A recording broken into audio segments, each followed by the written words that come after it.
श्री सद्गुरुनाथ महाराज की जय। जय जय श्री राधे। श्री कृष्ण शरणम मम। जय माता दी। भगवान क्या है? भगवान क्या है, इस संबंध में जो कुछ कहना चाहता हूँ वह मेरे अपने निश्चय की बात है। हो सकता है कि मेरा निश्चय ठीक न हो। मैं यह नहीं कहता कि दूसरों का निश्चय ठीक नहीं है, परंतु मुझे अपने निश्चय में कोई संदेह नहीं है। मैं इस विषय में संशय आत्मा नहीं हूँ, तथापि दूसरों के निश्चय को गलत बताने का मुझे कोई अधिकार भी नहीं है। भगवान क्या है, इन शब्दों का वास्तविक उत्तर तो यही है, इस बात को भगवान ही जानते हैं। इसके सिवा भगवान के विषय में उन्हें तत्व से जानने वाला ज्ञानी पुरुष उनके तटस्थ अर्थात नज़दीक कुछ भाव बतला सकता है। वास्तव में तो भगवान के स्वरूप को भगवान ही जानते हैं। तत्वज्ञ लोग संकेत के रूप में भगवान के स्वरूप का कुछ वर्णन कर सकते हैं, परंतु जो कुछ जानने और वर्णन करने में आता है, वास्तव में भगवान उससे और भी विलक्षण है। वेद शास्त्र और मुनि महात्मा परमात्मा के संबंध में सदा से कहते ही आ रहे हैं, किंतु उनका यह कहना आज तक पूरा नहीं हुआ। अब तक के उनके सब वचनों को मिलाकर या अलग अलग कर कोई परमात्मा के वास्तविक स्वरूप का वर्णन करना चाहे तो उसके द्वारा भी पूरा वर्णन नहीं हो सकता, अधूरा ही रह जाता है।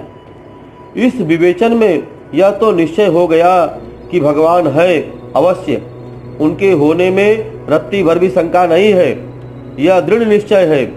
अतएव जो आदमी भगवान को अपने मन से जैसा समझकर साधन कर रहे हैं, उसमें परिवर्तन की कोई आवश्यकता नहीं, परंतु सुधार कर लेना चाहिए। वास्तव में साधन करने वालों में कोई भी भूल में नहीं है, या एक तरह से सभी भूल में है। जो परमात्मा के लिए साधन करता है वह उसी के मार्ग पर चलता है, इसलिए कोई भूल में नहीं है। और जो भूल में इसलिए है कि जिस किसी एक वस्तु को साध्य या ध्येय मानकर वे उसकी प्राप्ति का साधन करते हैं, उनके उस साध्य या ध्येय से वास्तविक परमात्मा का स्वरूप अत्यंत ही विलक्षण है। जो जानने, मानने और साधन करने में आता है, वह तो ध्येय परमात्मा को बताने वाला सांकेतिक लक्ष्य है। इसलिए जहाँ तक उस ध्येय की प्राप्ति नहीं होती, वहाँ तक सभी भूल में है, ऐसा कहा गया है। परंतु इससे यह नहीं मानना चाहिए कि पहले भूल को ठीक करके फिर साधन करेंगे। ठीक तो कोई कर ही नहीं सकता। यथार्थ प्राप्ति के बाद आप ही ठीक हो जाता है। इससे पहले जो होता है सो अनुमान होता है, और उस अनुमान से जो कुछ किया जाता है वही उसकी प्राप्ति का ठीक उपाय है।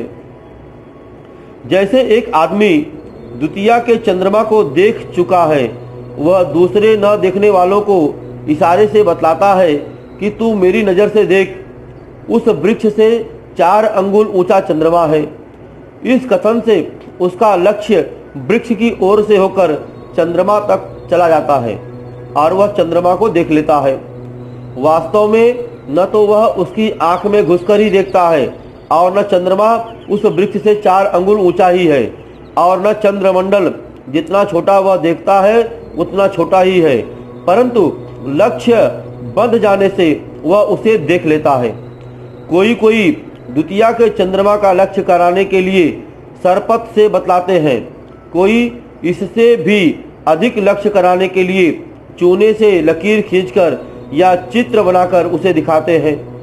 परंतु वास्तव में चंद्रमा के वास्तविक स्वरूप से इनकी कुछ भी क्षमता नहीं है। न तो इनमें चंद्रमा का प्रकाश ही है, न वह उतने बड़े ही है, और न इनमें चंद्रमा के अन्य गुण ही है। इसी प्रकार लक्ष्य के द्वारा देखने पर भगवान देखे या जाने जा सकते हैं। वास्तव में लक्ष्य और उनके असली स्वरूप में वैसा ही अंतर है कि जैसा चंद्रमा और उसके लक्ष्य में है। चंद्रमा का स्वरूप तो शायद कोई योगी बता भी सकता है, परंतु भगवान का स्वरूप कोई भी बता नहीं सकता, क्योंकि यह वाणी का विषय नहीं है। वह तो जब प्राप्त होगा तभी मालूम होगा, और जिसको प्राप्त होगा वह भी उसे समझा नहीं सकेगा। यह तो असली स्वरूप की बात हुई। अब यह बतलाना है कि साधक के लिए यह ध्येय या लक्ष्य किस प्रकार का होना चाहिए और किस प्रकार समझा जा सकता है। इस विषय में महात्माओं से सुनकर और शास्त्रों को सुन और देखकर मेरे अनुभव में जो बातें निश्चयात्मक रूप से जची हैं वही बतलाई जाती हैं। किसी की इच्छा हो तो वह उन्हें काम में ला सकता है। परमात्मा के असली स्वरूप का ध्यान तो वास्तव में बन नहीं सकता जब तक नेत्रों से, मन से और बुद्धि से परमात्मा के स्वरूप का अनुभव न हो जाए। तब तक जो ध्यान किया जाता है वह अनुमान से ही होता है। महात्माओं के द्वारा सुनकर, शास्त्रों में पढ़कर, चित्र आदि देखकर साधन करने से साधक को परमात्मा के दर्शन हो सकते हैं। पहले यह बात कही जा चुकी है कि जो परमात्मा का जिस प्रकार से ध्यान कर रहे हैं वे वैसा ही करते रहे। परिवर्तन की आवश्यकता नहीं, कुछ सुधार की आवश्यकता अवश्य है। अब ध्यान कैसे करना चाहिए? कुछ लोग निराकार शुद्ध ब्रह्म का ध्यान करते हैं, कुछ साकार दो भुजा वाले और कुछ चतुर्भुजधारी भगवान विष्णु का ध्यान करते हैं। वास्तव में भगवान विष्णु, राम और कृष्ण जैसे एक हैं, वैसे ही देवी शिव, गणेश और सूर्य भी उनसे कोई भिन्न नहीं। ऐसा अनुमान होता है कि लोगों की भिन्न भिन्न धारणा के अनुसार एक ही परमात्मा का निरूपण करने के लिए श्री वेदव्यास जी ने 18 पुराणों की रचना की है, और जिस देव के नाम से जो पुराण बना उससे उसी को सर्वोपरि सृष्टिकर्ता, सर्वगुण संपन्न ईश्वर बतलाया गया। वास्तव में नाम रूप के भेद से सब में उस एक ही परमात्मा की बात कही गई है। नाम रूप की भावना साधक अपनी इच्छानुसार कर सकते हैं। यदि कोई एक स्तंभ को ही परमात्मा मानकर उसका ध्यान करे तो वह भी परमात्मा का ही ध्यान देता होता है। अवश्य ही लक्ष्य में ईश्वर का पूर्ण भाव होना चाहिए। साकार और निराकार के ध्यान में साकार की अपेक्षा निराकार का ध्यान कुछ कठिन है। फल दोनों का एक ही है, केवल साधन में भेद है। अतएव अपनी अपनी प्रीति के अनुसार साधक निराकार या साकार का ध्यान कर सकते हैं। निराकार के उपासक साकार के भाव को साथ में न रखकर केवल निराकार का ही ध्यान करें तो भी कोई आपत्ति नहीं, परंतु साकार का तत्व समझकर परमात्मा को सर्वदेशी विश्वरूप मानते हुए निराकार का ध्यान करें तो फल शीघ्र होता है। साकार का तत्व न समझने से कुछ विलंब से सफलता होती है। साकार के उपासक को निराकार व्यापक ब्रह्म का तत्व जानने की आवश्यकता है। इसी से वह सुगमता पूर्वक शीघ्र सफलता प्राप्त कर सकता है। भगवान ने गीता में प्रभाव समझकर ध्यान करने की ही बड़ाई की है कि मय्यावशेष्य मनो में एमा नित्य युक्ता उपासते श्रद्धा परयोपेतास्ते ये मुक्त तमा मताः। 12वें अध्याय का दूसरा श्लोक गीता में कि हे अर्जुन, मेरे में मन को एकाग्र करके चिंतन, मेरे भजन ध्यान में लगे हुए जो भक्तजन अतिशय श्रेष्ठ श्रद्धा से युक्त हुए मुझ सगुण रूप परमेश्वर को भजते हैं, वे मेरे को योगियों के में भी अति उत्तम योगी मान्य है। अर्थात उनको मैं अति श्रेष्ठ मानता हूँ। वास्तव में निराकार के प्रभाव को जानकर जो साकार का ध्यान किया जाता है वही भगवत की शीघ्र प्राप्ति के लिए उत्तम और सुलभ साधन है। परंतु परमात्मा का असली स्वरूप इन दोनों से ही विलक्षण है, जिसका ध्यान नहीं किया जा सकता। निराकार के ध्यान करने की कई युक्तियां हैं, जिसको जो सुगम मालूम हो वह उसी का अभ्यास करे। सबका फल एक ही है। कुछ युक्तियां यहाँ पर बतलाई जाती हैं। साधक को श्री गीता जी के अध्याय 6 में 11वें श्लोक से 13वें श्लोक के अनुसार एकांत स्थान में स्वस्तिक या सिद्धासन से बैठकर नेत्रों की दृष्टि को नासिका के अग्रभाग पर रखकर या आंखें बंद कर अपनी इच्छानुसार नियम पूर्वक प्रतिदिन कम से कम 3 घंटे का समय ध्यान के अभ्यास में बिताना चाहिए। 3 घंटे कोई न कर सके तो 2 घंटे करे, और 2 घंटे भी नहीं तो 1 घंटे अवश्य ध्यान करना चाहिए। शुरू में मन न लगे तो 15-20 मिनट से आरंभ कर धीरे धीरे ध्यान का समय बढ़ाता रहे। बहुत शीघ्र प्राप्ति की इच्छा रखने वाले साधकों के लिए 3 घंटे का अभ्यास आवश्यक है। ध्यान में नाम जप से बड़ी सहायता मिलती है और ईश्वर के सभी नाम समान हैं, परंतु निराकार की उपासना में ओंकार प्रधान है। योग दर्शन में भी महर्षि पातंजलि ने कहा है कि तस्य वाचकः प्रणवः तज्जपस्तदर्थ भावनम। उसका वाचक प्रणव ओम है और उस प्रणव का जप करना और उसके अर्थ परमात्मा का ध्यान करना चाहिए। इन सूत्रों का मूल आधार ईश्वर प्रणिधानाद्वाम योग में एक अध्याय के 23वां श्लोक है। इसमें भगवान की शरण होने को और उन दोनों में से पहले में भगवान का नाम बतलाकर दूसरे में नाम जप और स्वरूप का ध्यान करने की बात कही गई है। महर्षि पातंजलि के परमेश्वर के स्वरूप संबंधी अन्य विचारों के संबंध में मुझे यहाँ पर कुछ नहीं कहना है। यहाँ पर मेरा अभिप्राय केवल यही है कि ध्यान का लक्ष्य ठीक करने के लिए पातंजलि जी के कथनानुसार स्वरूप का ध्यान करते हुए नाम का जप करना चाहिए। ओम की जगह कोई आनंदमय या विज्ञानानंद घन ब्रह्म का जप करे तो भी कोई आपत्ति नहीं है। भेद नामों में है, फल में कोई फर्क नहीं पड़ता। जब सबसे उत्तम जप जो है सबसे उत्तम वह होता है जो मन से होता है और जिसमें जीभ हिलाने और ओष्ठ के उच्चारण करने की कोई आवश्यकता नहीं होती है। ऐसे जप में ध्यान और जप दोनों साथ ही हो सकते हैं। अंतःकरण के 4 पदार्थों में से मन और बुद्धि 2 प्रधान है। बुद्धि से पहले परमात्मा का स्वरूप निश्चय करके उसमें बुद्धि स्थिर कर ले, फिर मन से उसी सर्वत्र परिपूर्ण आनंदमय की पुनः पुनः आवृत्ति करता रहे। यह जप भी है और ध्यान भी। वास्तव में आनंदमय के जप और ध्यान में कोई खास अंतर नहीं है। दोनों काम एक साथ किए जा सकते हैं। दूसरी युक्ति श्वास के द्वारा जप करने की है। श्वासों के आते और जाते समय कंठ से नाम का जप करें। जीभ और ओष्ठ को बंद कर श्वास के साथ नाम की आवृत्ति करता रहे, यही प्राण जप है।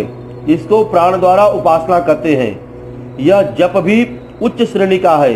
यह न हो सके तो मन में ध्यान करें और जीभ से उच्चारण करें, परंतु मेरी समझ से इनमें साधक के लिए अधिक सुगम और लाभप्रद जो है श्वास के द्वारा किया जाने वाला जप है। यह तो आपकी बात हुई। असल में जप तो निराकार और साकार दोनों प्रकार के ध्यान में ही होना चाहिए। जब निराकार के ध्यान के संबंध में कुछ कहा जाता है तो एकांत स्थान में स्थिर आसन से बैठकर एकाग्र चित्त से इस प्रकार अभ्यास करें, जो कोई भी वस्तु इंद्रिय और मन से प्रतीत हो उसी को कल्पित समझकर उसका त्याग करता रहे। जो कुछ प्रतीत होता है सो है नहीं। स्थूल शरीर ज्ञानेंद्रियां, मन, बुद्धि आदि कुछ भी नहीं है। इस प्रकार सबका अभाव करते करते अभाव करने वाले पुरुष की वह वृत्ति, जिसे ज्ञान, विवेक और प्रत्यय भी कहते हैं, वह सब शुद्ध बुद्धि के कार्य है। यहाँ पर बुद्धि ही इनका अधिकरण है, जिसके द्वारा परमात्मा के स्वरूप का मनन होता है और प्रतीत होने वाली प्रत्येक वस्तु में यह नहीं है, यह नहीं है ऐसा अभाव हो जाता है। इसी को वेदों में नेति नेति ऐसा भी नहीं कहा है। अर्थात दृश्य को अभाव करने वाली वृत्ति भी शांत हो जाती है और उस वृत्ति का त्याग करना नहीं पड़ता, स्वमेव हो जाता है। त्याग करने में जो त्याग करने वाला त्याज्य वस्तु और त्याग, यह त्रिपुटी आ जाती है, इसलिए त्याग करना नहीं बनता, त्याग हो जाता है।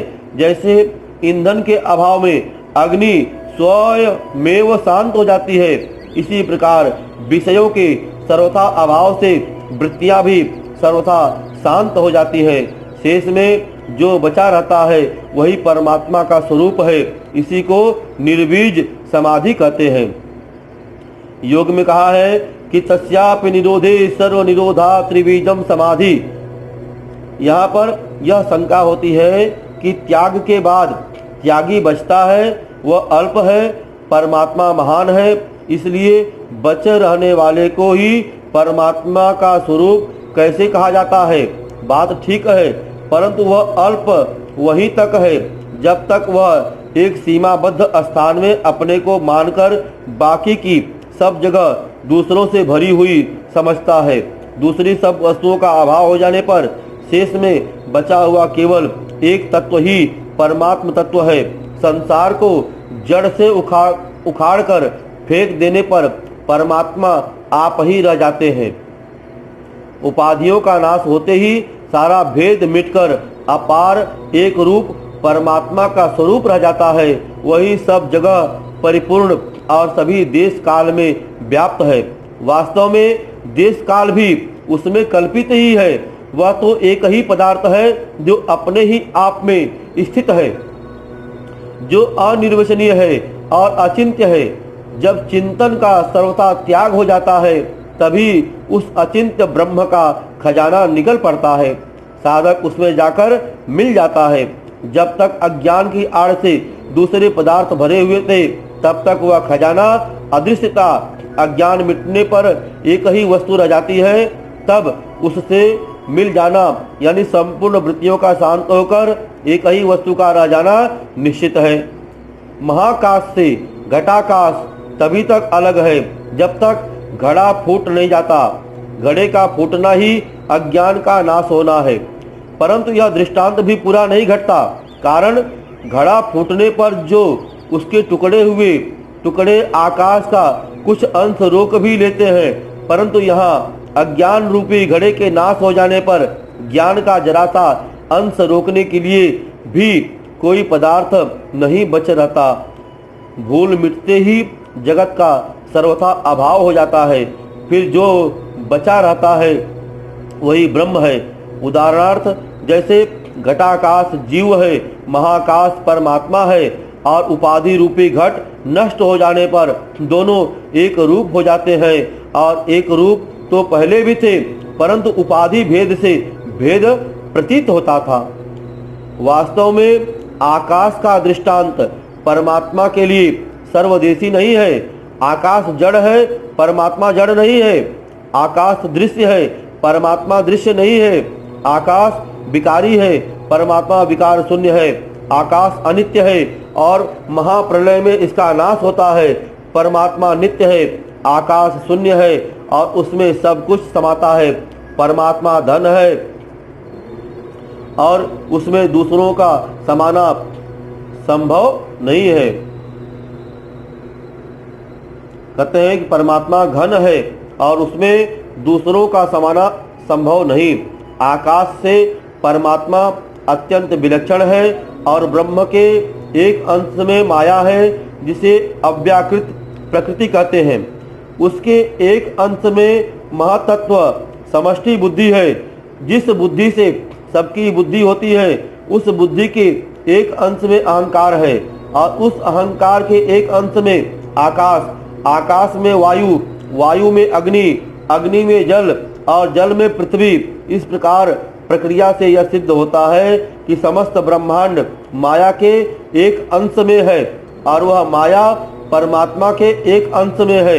इस न्याय से आकाश तो परमात्मा की तुलना में अत्यंत ही अल्प है, परंतु इस अल्पता का पता परमात्मा के जानने पर ही लगता है। जैसे एक आदमी स्वप्न देखता है, स्वप्न में उसे दिशा, काल, आकाश, वायु, अग्नि, सूर्य, चंद्रमा, दिन रात आदि समस्त पदार्थ भासते हैं, बड़ा विस्तार दिख पड़ता है, परंतु आंख खुलते ही उस सारी सृष्टि का अत्यंत अभाव हो जाता है। फिर पता लगता है कि वह सृष्टि तो अपने ही संकल्प से अपने ही अंतर्गत थी। जो मेरे अंदर थी वह अवश्य ही मुझसे छोटी वस्तु थी, मैं तो उससे बड़ा हूँ। वास्तव में तो थी ही नहीं, केवल कल्पना ही थी, परंतु यदि थी भी तो अत्यंत अल्प थी, मेरे एक अंश में थी, मेरा ही संकल्प था, अतएव मुझसे कोई भिन्न वस्तु नहीं थी। वह ज्ञान आंख खुलने पर, जगने पर होता है। इसी प्रकार परमात्मा के सच्चे स्वरूप में जगने पर यह सृष्टि भी नहीं रहती। यदि कहीं रहती है ऐसा माने तो वह महापुरुषों के कथनानुसार परमात्मा के एक जरा से अंश में और उसी के संकल्प मात्र में रहती है। इसलिए आकाश का दृष्टांत परमात्मा में पूर्ण रूप से नहीं घटता, इतने ही अंश में घटता है कि मनुष्य की दृष्टि में जैसे आकाश निराकार है, ब्रह्म वास्तव में वैसे ही निराकार है। मनुष्य की दृष्टि में जैसे आकाश की अनंतता भासती है, वैसे ही ब्रह्म सत्य अनंत है। और मनुष्य की दृष्टि से समझने के लिए आकाश का उदाहरण है। इन सब वस्तुओं का अभाव होने पर प्राप्त होने वाली चीज कैसी है, उसका स्वरूप कोई नहीं कह सकता, वह तो अत्यंत विलक्षण है। सूक्ष्म भाव के तत्वज्ञ सूक्ष्मदर्शी महात्मागण उसे सत्यम ज्ञानम अनंत ब्रह्म कहते हैं कि वह अपार है, असीम है, चेतन है, ज्ञाता है, घन है, आनंदमय है, सुख रूप है, सत्य है, नित्य है। इस प्रकार के विशेषणों से वे विलक्षण वस्तु का निर्देश करते हैं। उसकी प्राप्ति हो जाने पर फिर कभी पतन नहीं होता। दुख, क्लेश, दुर्गुण, शोक, अल्पता, विक्षेप, अज्ञान और पाप आदि सब विकारों की सदा के लिए आत्यंतिक निवृत्ति हो जाती है। एक सत्य ज्ञान बोध आनंद रूप ब्रह्म के बाहुल्य की जागृति रहती है और यह जागृति भी केवल समझाने के लिए ही है। वास्तव में तो कुछ कहा नहीं जा सकता कि अनादिमत परम ब्रह्मा न सत्य त्रास दुच्यते। गीता के 13वें अध्याय में 12वां श्लोक है। वह आदि रहित पर ब्रह्म अकथनीय होने से न सत्य कहा जाता है और न असत ही कहा जाता है। यदि ज्ञान का भोक्ता कहें तो कोई भोग नहीं है, यदि ज्ञान रूप या सुख रूप कहें तो कोई भोक्ता नहीं है।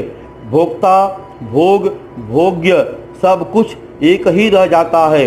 वह एक ऐसी चीज है जिसमें त्रिपुटी रहती ही नहीं। एक तो यह निराकार के ध्यान की विधि है। अब ध्यान की दूसरी विधि बता रहे हैं।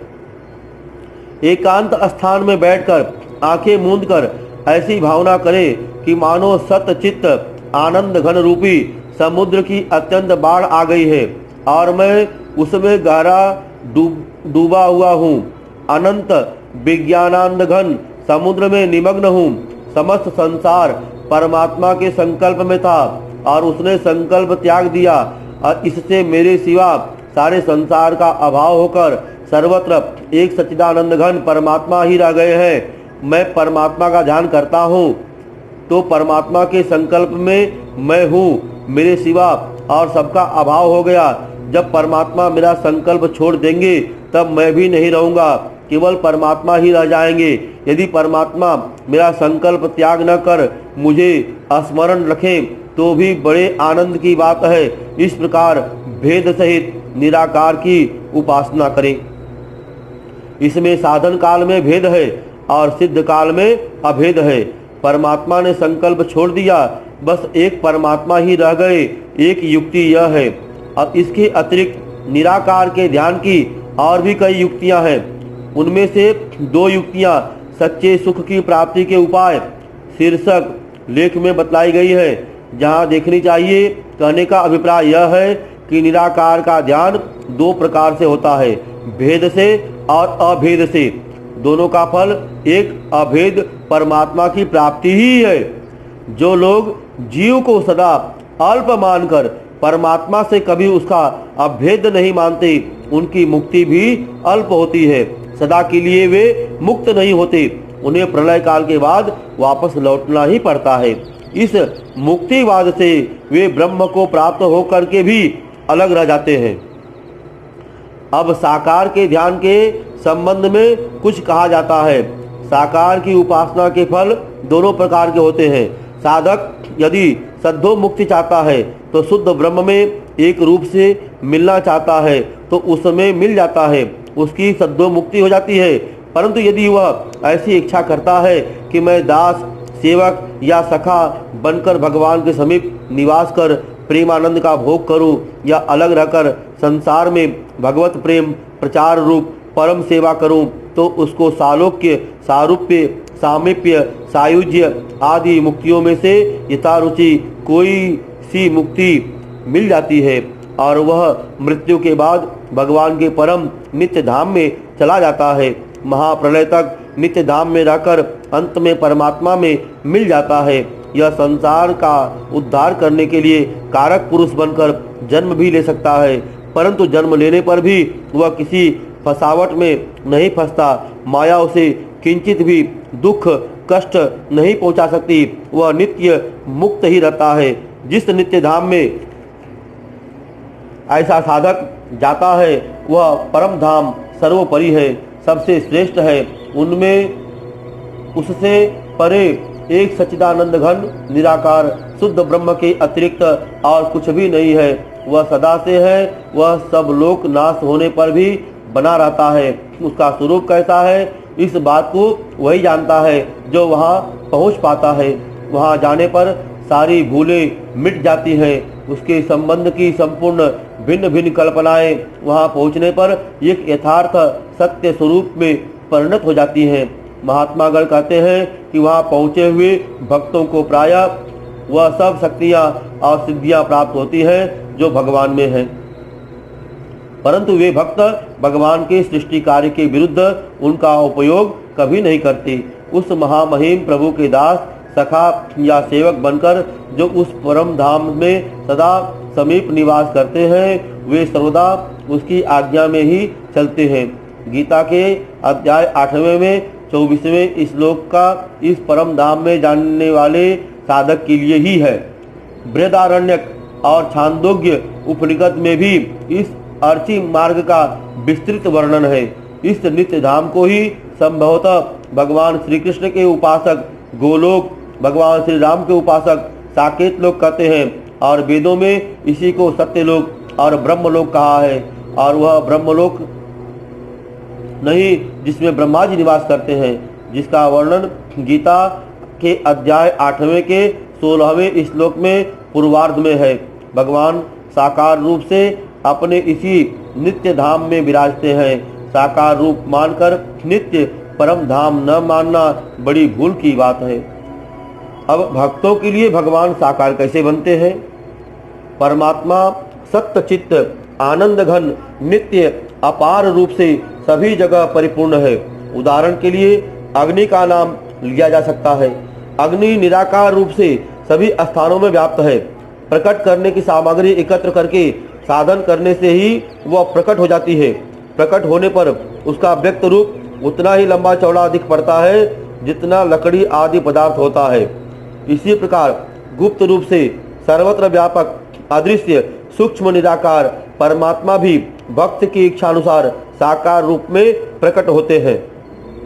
वास्तव में अग्नि की व्यापकता का उदाहरण भी एक देशीय है, क्योंकि जहाँ केवल आकाश या वायु तत्व है वह अग्नि नहीं है, परंतु परमात्मा तो सब जगह परिपूर्ण है। परमात्मा की व्यापकता सबसे श्रेष्ठ और विलक्षण है। ऐसा कोई स्थान नहीं जहाँ परमात्मा न हो, और संसार में ऐसी भी कोई जगह नहीं कि जहाँ परमात्मा की माया न हो। जहाँ देश काल है वहीं माया है। माया रूप सामग्री को लेकर परमात्मा चाहे जहाँ प्रकट हो सकते हैं। जहाँ जल है और शीतलता है वहीं बर्फ जम सकती है। जहाँ मिट्टी और कुम्हार है वहीं घड़ा बन सकता है। जल और मिट्टी तो शायद सब जगह न भी मिले, परंतु परमात्मा और उनकी माया तो संसार में सभी जगह मिलती है। ऐसी स्थिति में उनके प्रकट होने में कठिनता ही क्या है। भक्त का प्रेम चाहिए। जैसा कि रामायण में कहा है कि हरि व्यापक सर्वत्र समाना, अप्रेम ते प्रकट हो ही मैं जाना। निराकार की व्यापकता का विचार तो सभी कर सकते हैं, परंतु साकार रूप से तो भगवान केवल भक्त को ही देखते हैं। वे सर्वशक्तिमान हैं, चाहे जैसे कर सकते हैं। एक को अनेक को या सबको एक साथ दर्शन दे सकते हैं। उनकी इच्छा है, अवश्य ही वह इच्छा लड़कों को खेल की तरह दोष युक्त नहीं होती है। उनकी इच्छा विशुद्ध होती है। भक्त की इच्छा भी भगवान के भावानुसार ही होती है, और भगवान ने कहा है कि मैं भक्त के हृदय में रहता हूँ। बात ठीक है। जैसे हम सबके शरीर में निराकार रूप से अग्नि स्थित है, उसी प्रकार भगवान भी निराकार सतचित्त आनंद घन रूप से सभी के हृदय में स्थित है, परंतु भक्तों का हृदय शुद्ध होने से उसमें वे प्रत्यक्ष दिख पड़ते हैं। यही भक्त हृदय की विशेषता है। सूर्य का प्रतिबिंब काठ, पत्थर और दर्पण पर समान ही पड़ता है, परंतु स्वच्छ दर्पण में तो वह दिखता है, काठ पत्थर में नहीं दिखता। इसी प्रकार भगवान सबके हृदय में रहने पर भी अभक्तों के काष्ठ सदृश अशुद्ध हृदय में दिखलाई नहीं देते, और भक्तों के स्वच्छ दर्पण सदृश शुद्ध हृदय में प्रत्यक्ष दिख पड़ते हैं। भक्त ध्यान से उन्हें जैसा समझता है वैसे ही उसके हृदय में बसते हैं। महात्मा लोग कहा करते हैं कि जहाँ कीर्तन होता है वहाँ भगवान स्वयं साकार रूप से उपस्थित रहते हैं। कीर्तन करते हुए भक्तों को साकार रूप में देखते भी हैं। यह नहीं समझना चाहिए कि यह केवल भक्त की भावना है, वास्तव में उसे सत्य रूप से ही दिखते हैं। केवल प्रतीत होने वाला तो माया का कार्य है। भगवान तो माया शक्ति के प्रभु हैं। महापुरुषों की यह मान्यता सत्य है कि मद भक्ताम यत्र गायन्ति तत्र तिष्ठामि नारद। यह हो सकता है कि भगवान साकार रूप से कीर्तन में रहकर भी किसी को न दिखे, परंतु वे कीर्तन में स्वयं रहते हैं। इस बात पर विश्वास करना तो श्रेयस्कर ही है। जब भगवान चाहे जहाँ जिस रूप में भक्त के इच्छानुसार प्रकट हो सकते हैं, तब भक्त अपने भगवान का किसी भी रूप में ध्यान करे, फल एक ही होता है। मोर मुकुटधारी श्याम सुंदर भगवान श्री कृष्ण का ध्यान करे, या धनुष बाणधारी मर्यादा पुरुषोत्तम भगवान श्री राम का करें, शंख चक्र गदा पद्मधारी भगवान श्री विष्णु का ध्यान करें, या विश्व रूप विराट परमात्मा का, बात एक ही है। जिस रूप का ध्यान करें उसी को पूर्ण मानकर करना चाहिए। इसी प्रकार जप भी अपनी रुचि के अनुसार ओम राम कृष्ण हरि नारायण शिव आदि किसी भी भगवान नाम का करें, सबका फल एक ही है। सगुण के ध्यान की कुछ विधि, प्रेम भक्ति प्रकाश और सच्चे सुख की प्राप्ति के उपाय शीर्षक लेखों में है, वहाँ देख लेनी चाहिए। अब यहाँ भगवान के विश्व रूप के संबंध में कुछ कहना है। भगवान ने अर्जुन को जो रूप दिखलाया था वह भी विश्व रूप था, और वेद वर्णित भूर्भुवः स्वः रूप यह ब्रह्मांड भी भगवान का विश्व रूप है। दोनों एक ही बात है। सारा विश्व ही भगवान का स्वरूप है। अस्थावर जंगम सब में साक्षात परमात्मा विराजमान है। समस्त विश्व को परमात्मा का स्वरूप मानकर उसका सत्कार और सेवा करना ही विश्व रूप परमात्मा का साकार सत्कार और सेवा करना है। विश्व में जो दोष या विकार है वह सब परमात्मा के स्वरूप में नहीं है। ये सब बाजीगर की लीला के समान क्रीड़ा मात्र है। नाम रूप सब खेल है। भगवान तो सदा अपने ही स्वरूप में स्थित है।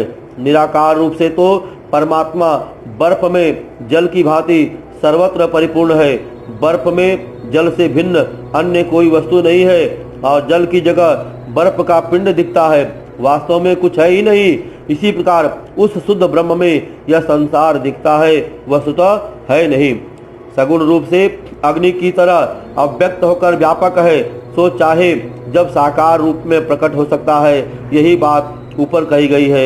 इसी व्यापक परमात्मा को विष्णु कहते हैं। विष्णु शब्द का अर्थ ही व्यापक होता है कि भगवान गुणातीत है, बुरे भले सभी गुणों से युक्त है और केवल सद्गुण संपन्न है। ध्यान में कोई भी गुण नहीं है, वे गुणातीत है। बुरे भले सभी गुण उनमें है और उनमें केवल सद्गुण है, दुर्गुण है ही नहीं।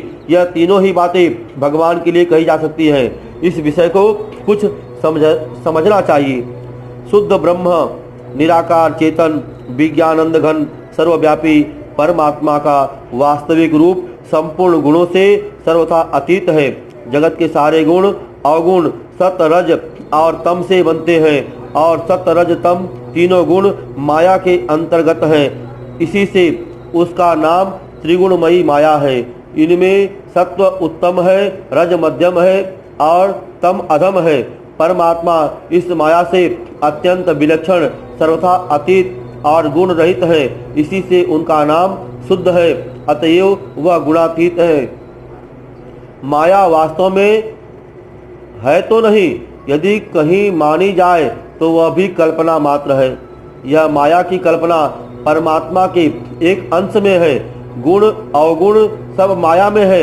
इस न्याय से सत्य दया त्याग विचार और काम क्रोध लोभ मोह आदि गुण और अवगुणों से युक्त यह संपूर्ण संसार उस परमात्मा में ही अध्यारोपित है। इसी से सभी सद्गुण और दुर्गुण उसी में आरोपित माने जा सकते हैं। इस स्थिति में वह बुरे भले सभी गुणों से युक्त कहा जा सकता है। यह ब्रह्मांड जिसके अंतर्गत है वह माया विशिष्ट ब्रह्मा सृष्टिकर्ता ईश्वर शुद्ध ब्रह्म से भिन्न नहीं है। वह माया को अपने अधीन करके प्रादुर्भूत होता है, समय समय पर अवतार धारण करता है। इसी से उसे माया विशिष्ट कहते हैं। गीता में ही कहा है कि अजो अपि सत्रव्यात्मा भूतानाम ईश्वरो अपि सन प्रकृति स्वामधिष्ठाय संभवाम्यात्म माययाः। चौथे अध्याय की छठा श्लोक है। जैसे अवतार होते हैं वैसे ही सृष्टि की आदि में भी माया को अपने अधीन करके ही भगवान प्रकट होते हैं। इन्हीं का नाम विष्णु है और ये आदि पुरुष विष्णु सर्व सत्व गुण संपन्न है, सत्व गुण की मूर्ति है, सात्विक तेज प्रभाव सामर्थ्य विभूति आदि से विभूषित है। दैवी संपदा के गुण ही सत्व गुण है, शुद्ध सत्य ही उनका स्वरूप है। दुर्गुण तो रज और तम में रहते हैं। प्रेम सादृश्यता और समानता में होता है। इसी में जिस भक्त में दैवी संपत्ति के गुण होते हैं वही भगवान के दर्शन का उपयुक्त पात्र समझा जाता है। माया विशिष्ट सगुण भगवान माया को साथ लेकर समय समय पर अवतार धारण किया करते हैं। वे सर्वगुण संपन्न है, शुद्ध स्वतंत्र प्रभु और सर्वशक्तिमान है। ऐसी कोई भी बात नहीं जो वे नहीं कर सके। इसलिए यद्यपि उन शुद्ध सत्वगुण रूप सगुण साकार परमात्मा में रज और तम वास्तव में नहीं रहते, तथापि वह रज तम का कार्य कर सकते हैं। भगवान विष्णु दुष्ट दलन स्वरूप हिंसात्मक कार्य करते हुए दिख पड़ते हैं। कहते हैं कि भगवान विष्णु दुष्ट दलन रूप हिंसात्मक कार्य करते हुए दिख पड़ते हैं। मानव दृष्टि से उनमें हिंसा या तम की प्रतीति होती है, परंतु वस्तुतः उनमें यह बात नहीं है। न्यायकारी होने के कारण वे यथावश्यक कार्य करते हैं। राजा जनक मुक्त पुरुष थे, राजा जनक मुक्त पुरुष थे, परम सात्विक थे, परंतु राजा होने के कारण न्याय करना उनका काम था।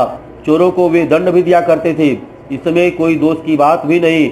माता अपने प्यारे बच्चे को शिक्षा देने के लिए धमकाती है और किसी समय आवश्यक समझकर हित भर में हृदय से एक आध थप्पड़ भी जमा देती है, परंतु ऐसा करने में उसकी दया भी भरी रहती है। इसी प्रकार दयानिधि न्यायकारी भगवान का दंड विधान भी दया से युक्त ही होता है। धर्मानुकूल काम भी भगवान है और भगवान ने कहा है कि धर्म विरुद्धो भूतेषु कामो अस्मि भरतर्षभ। धर्म युक्त काम मैं हूँ परंतु पाप युक्त नहीं।